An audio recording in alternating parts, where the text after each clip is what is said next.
welcome to An Anglican Reads TOB. My name's Hannah. I am the Anglican. And this big fat book is John Paul II's Theology of the Body. Right, so this is episode 1. And let me tell you what the idea is. Right, okay, so I'll introduce myself first, right? So my name's Hannah, and I am an Anglican layperson.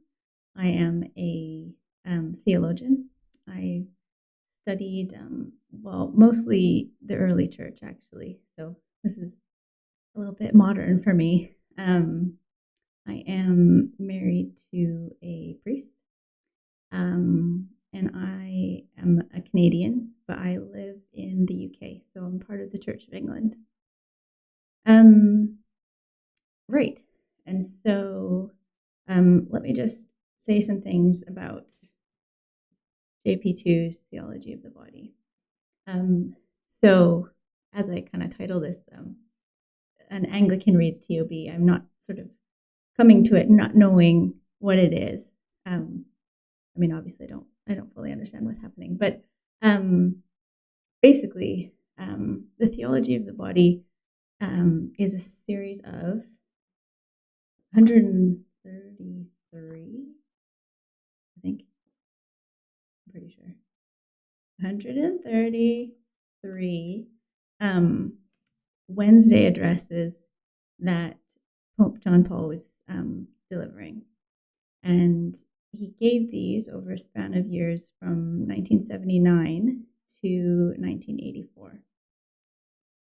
And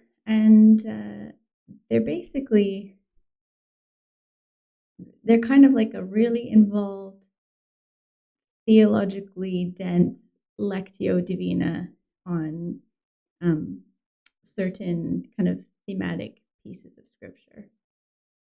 And it's surrounding the question of, well, here's the actual title, Man and Woman, He Created Them. So they're kind of around the question of, I guess, what it means to be human and what it means to be created in God's image and what it means to be created male and female.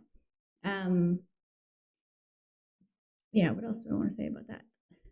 I don't really know, but I will. I'll just say that my first encounter with this work was I was working on my PhD, and I was in the post-grad office with some of my amazing, smart colleagues, and because I was studying certain things about patristics, right? So the church fathers. I was looking at things about like sensation and embodiment. I took out Theology of the Body from the library, and it was sitting on my desk, and I hadn't yet cracked it open. I didn't really know what to do with it. Maybe it was going to be relevant, and a couple of my colleagues kind of came in and saw it, and were like, "Oh, why is that on your desk?" Like they kind of laughed at it and made a joke that like, "Oh, are you looking at that so we can all just kind of dismantle it or just laugh at how outdated or essentialist or whatever John Paul's theology was." And so I don't think I said anything. I just found it really interesting. It was quite a visceral reaction from a couple of my colleagues. And then fast forward to today. Here's the Anglican bit. The Anglican Church in the West, in North America, and now quite prevalently in the Church in England, and also in Wales and in Scotland and in Ireland, the Church is having kind of an interesting and painful and fraught and confusing debate, and really probably crisis is a better word, over questions of sexuality, of marriage, of what marriage means, kind of socially, theologically, ecclesially. Right. So, anyways, we're having those debates. They are confusing. They are painful. They are kind of risking schism on every side. And so I just thought that I'd check out TOB and just see if it had anything to say. I already know it does. But yeah, if I can try and read that in the middle of this crisis as a sort of moderately theologically aware person, and offer that to people if anybody is interested, then that's what I'm aiming to do. I've already worked my way.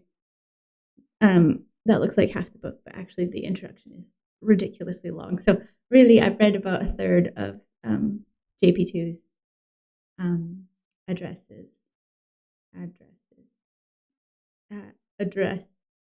You live at an address. Okay, his addresses. Anyways, let's get on to address number 1. So, one more. A couple more orientating things.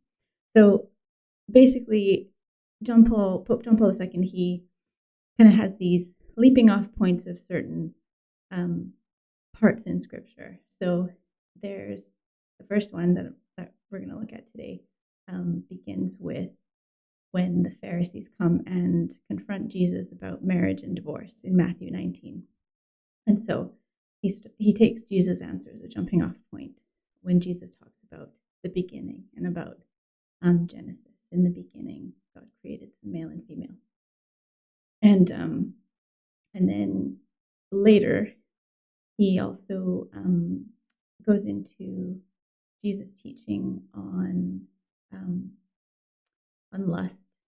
And if you lust after a woman in your heart, then you've committed adultery with her. So that comes later. And then a final one, there may actually be more, but another one is in Ephesians 5, where Paul says that, where Paul talks about the great mystery of man and woman and marriage. And then he says, and I am referring to Christ in the church. But we'll get there. That's like 100. No, it's like 90 addresses from now. But let's start with number 1. So hold on, I've got it. All right. So let's start with the title. So the title of this address is, or the title of this section is Christ Appeals to the Beginning. And this first lesson is entitled, What is Meant by Beginning?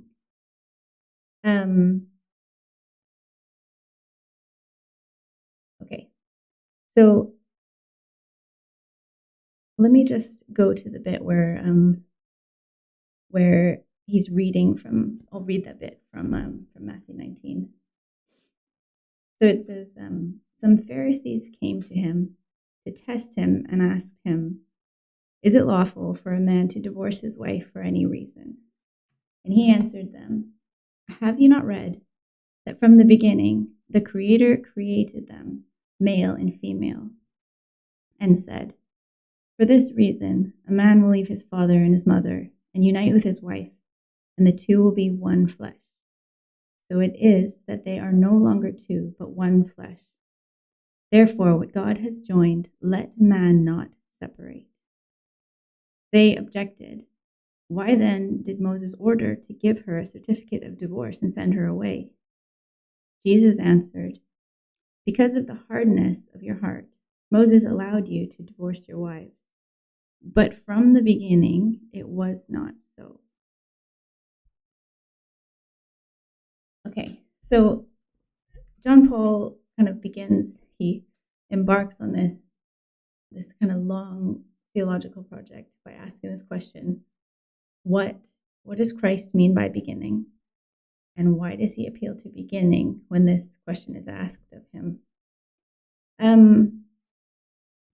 So he in one place he says, he calls this, that Jesus refers to these words of the most ancient revelation. And a little further on in this address, he says, he calls it this primordial law. So, and this is really interesting because the Pharisees come asking him a kind of ethical question and a theological question and a question about the law. I guess it's a juridical or a legalistic question. And Jesus points them to origins, right? So beginning doesn't simply mean like temporally before. It's something deeper than that. And what he's pointing to is kind of nature, the natural law, the order of the universe. And it's also interesting that that law and that order, that beginning, and the origin and order are given to us.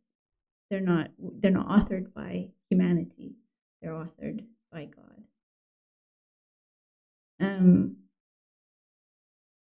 And this, I think John Paul senses that this is significant in his time, right? Like 40-ish years ago. But it's significant for us today as well, because we would have the same difficulty receiving Christ's answer today if we came and asked him about marriage and divorce and sexuality, and if Christ pointed us again to the beginning and said, like, have you not read that God created them male and female? And when we present him with our confusion and he says, well, in the beginning it was not so. So that would be difficult for us because we in the West live in a situation that has kind of philosophically doubted and then systematically dismantled the idea of natures, of essence and meaning and intelligibility, or the stability of kind of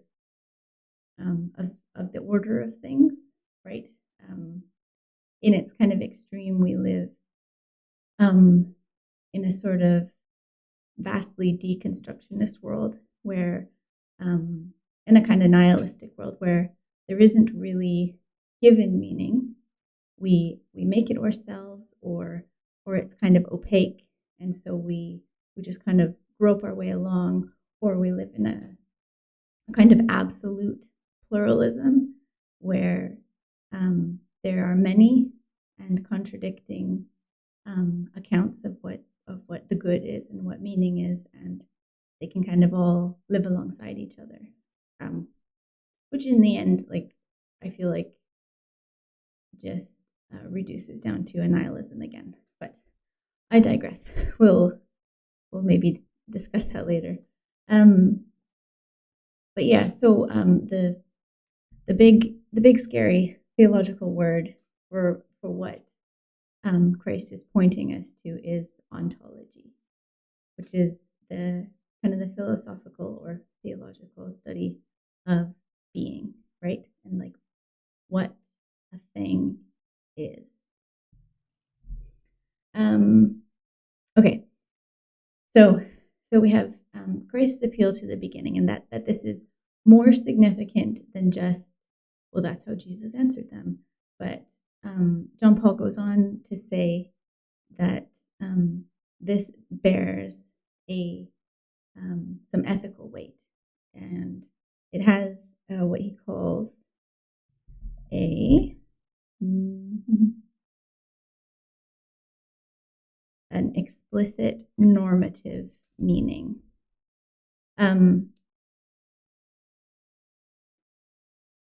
So I'll just come back to that where he says that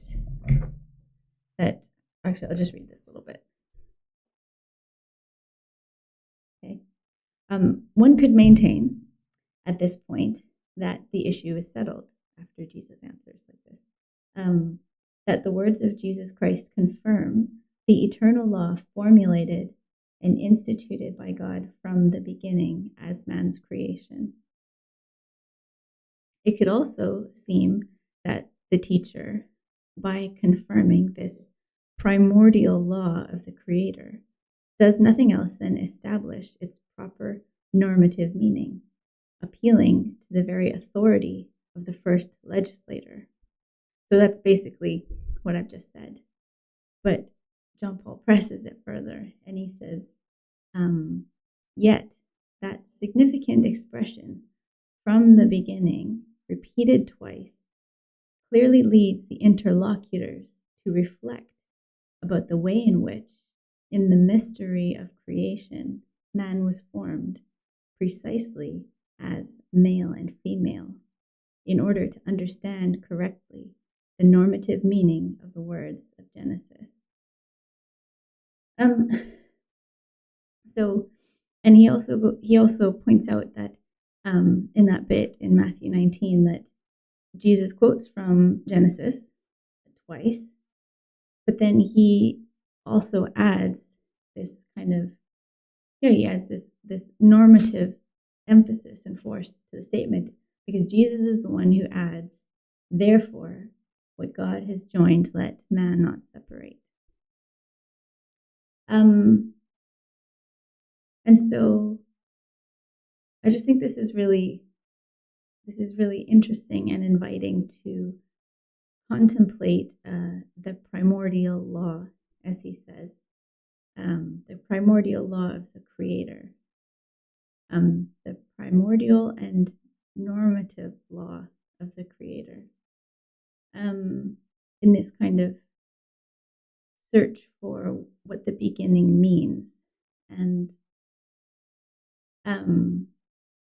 I just I want to point out that, and I'm pretty sure we'll find this as we go on, that that this order is not a nominalist order. And by that I mean, so like nominalism is like you kind of arbitrarily assign meaning to something. And basically what John Paul is here to explore and contemplate and do a kind of lectio divina about is what he calls the mystery of creation, right? And so it's not that of all the sort of myriad of possibilities of the order of human sexuality and of embodied human persons, that God just kind of arbitrarily picks, well, we'll just make two of them, two sexes, and whatever, they can just reproduce that way. But that there is that exterior reality that like every person on the globe originates from, right? Man and woman, I mean, like you were all born from parents. That exterior reality is only the tip of the iceberg, and that there is sort of an echoing meaning that reaches back through, starting with the material and kind of moving through the kind of the moral and the philosophical and the theological, and if and when we get to the end, and the eschatological, and that those all kind of hang together. But I think I'm kind of getting ahead of myself. Basically what we've established is JP2 is saying, oh, isn't it interesting that Jesus answers in this way? I wonder why. Why does he say beginning twice? Why does his answer appear to also reiterate a a normative weight to the way God made man and woman. And finally, I want to comment on that phrase about the mystery of creation. So I'll read that little bit again. So he says, yet that significant expression from the beginning, repeated twice, clearly leads the interlocutors to reflect about the way in which, in the mystery of creation, man was formed precisely as male and female, in order to understand correctly the normative meaning of the words of Genesis. And this is no less valid for interlocutors today, he says, than for those then. For this reason, in the present study, considering all of this, we must put ourselves exactly in the position of Christ's interlocutors today. So he's basically saying Jesus invited those coming to trap him, saying something wrong or against the law. We put ourselves there and ask Jesus why. But he would probably advise that we do it with the openness required to contemplate, as he says, the mystery of creation. And I just want to say something about that word mystery, because it doesn't, in a theological context, in a sort of Catholic, a traditional Catholic context, in a patristic context that I'm kind of more familiar with, mystery doesn't mean this kind of like a puzzle that needs to be solved. Neither does it mean a sort of impossibly unknown thing forever and ever. Mystery rather means depth. And more importantly, it means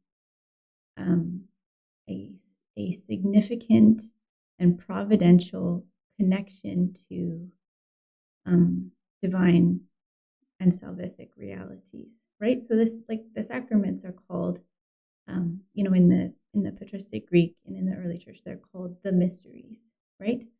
And that's just to say that if we are being invited to contemplate the mystery of creation, and this particular mystery of why humanity was created male and female, if that is a mystery, then we are looking for a why that